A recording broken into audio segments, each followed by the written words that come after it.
al acabar Génesis quería hacer una pequeña conclusión con todo el aprendizaje que he ido aprendiendo. Por lo tanto, voy a empezar a explicar todos los puntos que tengo aquí apuntados, a lo cual vamos para allá. Por lo tanto, aquí vemos que obviamente se narra cómo se va originando el mundo. Tenemos que Dios es el creador del universo, está cercano al hombre, rige la historia y ha elegido a unas personas para formar parte de su pueblo. Hasta ahí, después de todo lo que hemos estado escuchando en el podcast y todo lo que hemos ido leyendo, se nos confirma todo esto.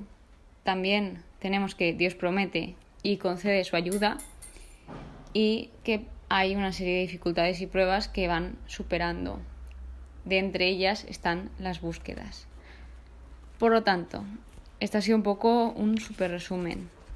Y a lo que voy es que yo aquí también uno de mis objetivos principales por los cuales yo quería hacer un estudio de la Biblia y también leérmela de principio a fin y no por trozos, aparte de entender toda la historia, es también para ver cómo es Dios, que yo creo que es de mis principales objetivos, conocerle. Por lo cual yo aquí me he ido apuntando que Dios es creador. Como hemos visto, Dios crea todo lo que hay en el universo.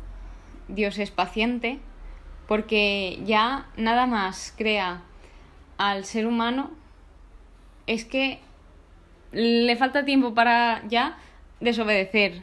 Es que ya basta que le digan, no hagas esto y ¡pam! Pero con cualquier persona, con cualquier hombre que se habla de la Biblia, ¿no? De hecho, por mucho que Dios advierte, ellos como, voy a hacerlo, a ver qué tal. Entonces, a pesar de eso, Dios es paciente con nosotros porque nosotros también pecamos. O sea, que el pecado es algo que viene desde los orígenes del mundo. Por lo tanto, yo creo que Dios tiene muchísima paciencia, demasiada con nosotros, y vemos cómo Él va perdonando, que eso es el siguiente punto. Dios es misericordioso, como Él, a pesar de todo lo que hacemos y todas las veces que pasamos de Él, le decimos que no, desobedecemos, Él siempre tiene la capacidad de perdonar y de seguir con nosotros. Por lo tanto, también he apuntado que Dios es bondadoso por todo lo que hace por nosotros, a pesar de cómo le tratamos nosotros a veces. También es fiel porque Él muestra que siempre está ahí. De hecho, en Génesis lo dice un montón de veces, yo estoy contigo, yo estaré contigo. Entonces sabemos que Él siempre está a nuestro lado, aunque a veces no nos demos ni cuenta y pensemos, no, es que Él nunca está conmigo, pero Él siempre está a nuestro lado. Luego también Dios es escudo, Él nos protege de cualquier mal y de cualquier cosa, que está en Génesis 15, que lo dice literalmente. Luego también es atento, porque siempre nos escucha. O sea, Él siempre nos escucha en nuestra debilidad, cuando estamos contentos, cuando estamos un poco ni para allá ni para acá. Entonces Él, por mucho que le cuentes, Él siempre te va a escuchar. Dios es salvador. Como vemos, Él siempre nos salva del pecado. Siempre, por muy mal que lo hagamos, Él siempre nos da la solución para que seamos salvados y nos salva de todo mal. Luego también tengo que Dios es justo. Ya vemos que Él todo lo que dice lo hace. Él cumple sus promesas y hace y da a la gente todo lo que merece. Y lo último que tengo apuntado, que podría apuntar 1000 cosas más, es que Dios es amor.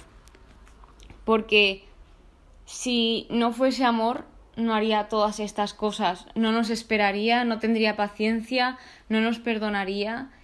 Y yo creo y confirmo que nos tiene tanto amor que a pesar de todo, Él hace todo esto por nosotros y siempre nos ayuda para bien.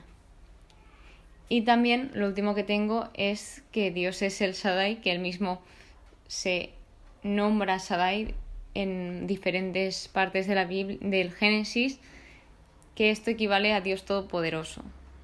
Porque ya vemos que esto también nos damos cuenta de que nada es imposible para Dios y Él todo lo puede. Por lo tanto, ya unos puntos que, aparte de Dios es, me he apuntado una serie de frases para comentar que también me he dado cuenta tras leer el Génesis. La primera que tengo es: Dios nos hace reflexionar. Él siempre quiere que como que hagamos un examen de todo lo que hemos hecho. Por ejemplo, cuando pecan Adán y Eva, o cuando Sara se ríe y dice, no, yo no me he reído. Él sabe lo que ha hecho, pero él aún así dice, ¿tú te has reído? O cuando pecan Adán y Eva, él sabe que han pecado y aún así les pregunta, ¿qué habéis hecho? Entonces esto a mí me llamó bastante la atención, porque él aún así quiere que pensemos y reflexionemos todo lo que hacemos y que nos paremos también un poco a pensarlo. Luego vemos que sus tiempos son perfectos. En la última parte, sobre todo, se demuestra muchísimo cuando José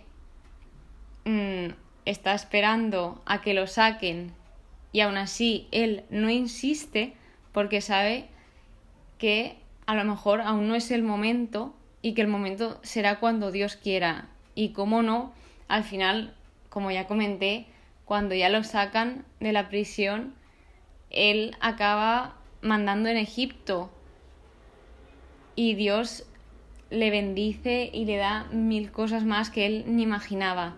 Entonces tenemos también que respetar los tiempos de Dios, porque Él quiere lo mejor para nosotros y nos lo da en el momento en que Él sabe que lo necesitamos y que es el mejor. Luego también Él nos recuerda quiénes somos, como ya vimos. También nos dice y se nos demuestra que tenemos un propósito aquí, que tenemos algo por hacer y que no estamos aquí por casualidad. Por ejemplo, yo no creo que esté aquí por estar y porque mis padres me hayan concebido ni otra cosa, sino yo pienso que Dios tenía un propósito para mí y tiene un propósito para mí, que también es otro de los motivos por los cuales estoy haciendo este estudio, y yo tengo que encontrarlo como en el Génesis lo han ido encontrando y buscando, que es una busca continua, que es lo que decía antes de las pruebas. También es buscar tu propósito, no es nada fácil. Es algo que tienes que buscar y buscar. Por lo tanto, yo creo que el objetivo de nuestra vida es encontrar nuestro propósito y llevarlo a cabo. Luego también, algo muy importante y de lo que ya me llamó bastante la atención, es que ya empieza a hablar de el amor. Bueno, que realmente se refleja en todo lo que hace Dios hacia nosotros. Pero también cuando Jacob esperó tanto tiempo solo porque su padre le diese a Raquel como esposa, aquí sacamos que el verdadero amor siempre espera. Y de hecho vemos que otra vez aquí los tiempos de Dios son perfectos. Más tarde también tenemos que se nos dan lecciones de vida. Por ejemplo, cuando Jacob engaña y luego al final a él también se le acaba engañando y él recapacita. Y algo que es muy importante, que es que si tenemos un destino, vamos a llegar igual. Es decir, no vamos a descarrilar el plan que Dios tiene para nosotros de ninguna forma. Ya puedes desobedecerle, que si tú tienes un propósito, un destino o lo que tengas, vas a llegar al mismo sitio. A lo mejor, si no le haces caso, no vas por el camino más agradable, pero claro, esa es, yo creo que la consecuencia de no haber hecho caso, porque aunque parezca difícil el camino que Dios te pone para seguir, para conseguir tu destino, tu propósito o lo que quiera que Él quiera para ti, Él sabe que es lo mejor para ti. Entonces, yo creo que esto también es muy importante. También de Génesis he aprendido que No tenemos que fijarnos en cómo Dios trata a los demás, sino en nosotros mismos. No tenemos por qué mirar al otro y decir, ay, es que Dios hace más cosas por él que por mí, o él tiene más éxito que yo, y yo rezo más, o yo oro más. No, tenemos que fijarnos en nuestra relación y cómo mejorarla, no en la de los demás y compararnos, porque es que cada uno tiene una relación única con Dios. En Génesis ya se demuestra, aunque la mayoría son de la misma familia y todos venimos de la misma familia y padre, hijo, abuelo, lo que sea, cada uno, Abraham tiene una relación con Dios, Isaac tiene otra, Jacob tiene otra, José tiene otra, las mujeres también tienen otra relación con Dios. Entonces no podemos fijarnos en otra porque nuestra relación con Dios, vuelvo a repetir, es única. Luego, como ya he dicho antes, siempre nos escucha y siempre nos responde, muy importante. Aunque nosotros pensemos que Él no nos responde, Él siempre da respuesta a nuestras oraciones. Y si no da respuesta es que algo estamos haciendo mal. Por ejemplo, si tú le pides algo y luego no quieres escuchar o no quieres abrirle el corazón, ¿cómo te vas a dar cuenta que te responde? Por ahí va el asunto.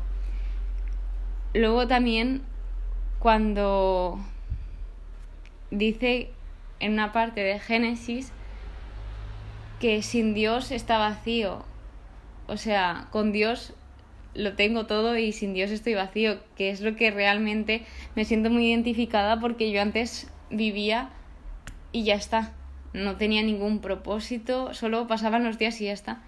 Pero ahora, con la fe que tengo y cómo voy evolucionando y teniendo a Dios en mi vida, es que lo tengo todo, es que no me hace falta nada más. Y aún así Dios, aun teniéndolo todo, porque ya tenerlo a Él para mí es como tenerlo todo, me sigue dando 1000 cosas y las va multiplicando y multiplicando, aunque yo también voy fallando. Y eso va el punto de ahora. También de algo que me doy cuenta es que el hombre es el que falla. Dios no falla. El hombre es el que falla. Porque siempre la gente tiene la tendencia de decir, es que Dios es así. Pero refiriéndome a cosas negativas, es que Dios, ¿por qué hace esto? ¿Por qué permite esto? ¿Por qué deja que el hombre sea así? O sea, Dios nos da una libertad y Dios nos dice cómo tenemos que ser, con mandamientos, leyes, etcétera, cómo tenemos que ser. Que tú quieras seguirlo o no, ya es tu problema. Pero Él nos dice cómo tenemos que ser. Entonces hay gente que elige ir por el buen camino y hay gente que elige ir por otros caminos. Que sean buenos o no, pues no lo sabemos. Pero sabemos que los caminos de Dios, de momento todo lo que ha hablado la Biblia de Dios, es todo bueno. Es una persona, es alguien, es algo que siempre va a estar ahí, que no te va a dejar solo nunca, que te perdona, te ama. Es que Él también, algo que me apasiona, que aunque no venga a cuento aquí, que yo creo que sí, la verdad, es que antes de crearte Él ya te ama, y eso ya dice bastante de Él. Por lo tanto, el hombre es el que falla. No caigamos en el error de decir, es que Dios es así, y menos cuando no hemos leído nada de la Biblia. Porque es que dicen, la Biblia dice esto, pero es que a lo mejor eso lo dice el hombre en la Biblia, no Dios. Por lo tanto, yo, otra de las razones por las que me la estoy leyendo y estudiando es para desmentir o afirmar lo que va diciendo la gente por ahí de la Biblia. Bueno, continuamos. Luego hablamos de los mensajes entre Dios y tú. Dios, hay mensajes que sí que quiere que transmitas a todo el mundo, pero luego hay otros que a lo mejor solo quiere que lo sepáis tú y Él. Que aquí esto viene en referencia a los sueños que le manda a José. O sea, José los cuenta ahí como así, entre comillas, prepotente a sus hermanos, pero es que a lo mejor Dios no quería que le revelase eso aún a sus hermanos. Entonces, a eso voy. Luego también las apariciones de Dios, que a cada uno Dios se le aparece de una forma. Aquí en el Génesis hay veces que se aparece con visiones, hay veces que se aparece con sueños, incluso en persona, cuando Jacob, si no me equivoco, pelea con alguien, ponía en el capítulo, y hay veces que dice que era un hombre, pero generalmente pone que es Dios en persona, y por ahí va el asunto, que lo que decía antes de las relaciones con Dios, a cada persona le llega Dios de una forma. No tiene por qué llegarte de la misma forma que el de al lado. De hecho, a cada uno nos llega de una forma única. ¿Que se puede parecer? Sí, pero va a tener algo de especial porque ya te digo que somos únicos y Él nos ha hecho únicos. Luego, como ya he repetido o he dicho antes, es que con Dios lo tenemos todo, que lo dice en Génesis 33.